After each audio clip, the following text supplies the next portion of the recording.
Hi everyone, my name is Alyssa Blumler and I'm the infection preventionist on University campus. I just wanted to touch base with everyone on how important hand hygiene is and talk a little bit about cross-contamination so that we're all on the same page. As we all know, one of the easiest ways to prevent the spread of infection or break the chain of infection and cross-contamination is to use soap and water to wash your hands, or an alcohol-based hand rub similar to these that we all carry on our person, as well as the ones that we have located in nurses stations, report rooms, and in resident rooms as well.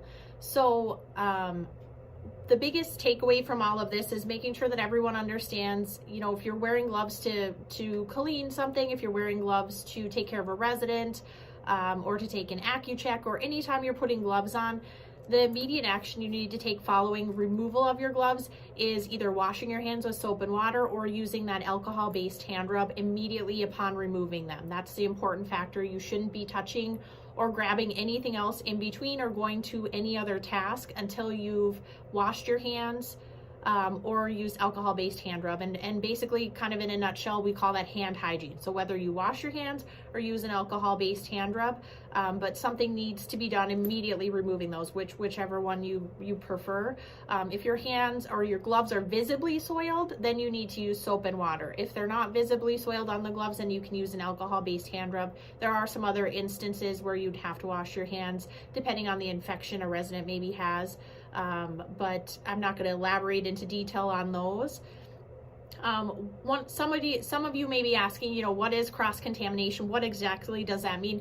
Basically, cross-contamination just means that I'm transferring germs either from one person, an object, or a place to another person, object, or place. So that can be done in many different ways. And I'm going to go into some details about different ways that can happen.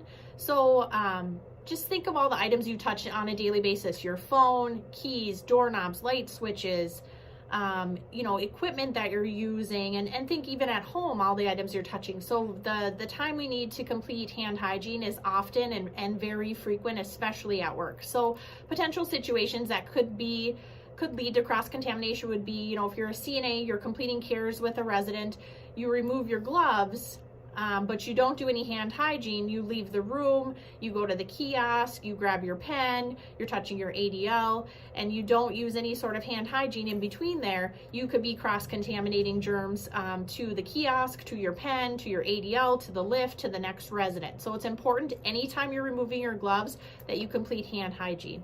Another occurrence could be you're a nurse, you're completing a dressing change on a resident, and you remove the old dressing, and then you grab the new dressing and you put it on. So your gloves are considered contaminated since you touched that old dressing. So you should have taken off the old dressing, removed your gloves, completed hand hygiene, placed on new gloves to apply that new dressing. So fresh gloves, fresh dressing.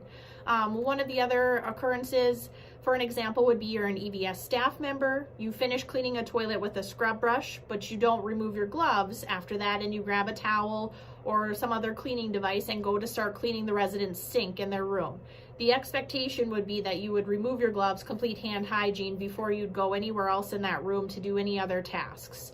So really the moral to this story is all of these areas that I talked about could lead to cross-contamination, could lead to the spread of germs. The key factor in that is if every one of these individuals washes their hands or used an alcohol-based hand rub, immediately removing those gloves, that could have prevented that. The one with the dressing, if your gloves are touching something that would be unclean or dirty, then you would want to change those gloves and do hand hygiene in between, and not wait till you're completely done with the task. And really, when in doubt, use hand hygiene and do it. You'll never overdo hand hygiene.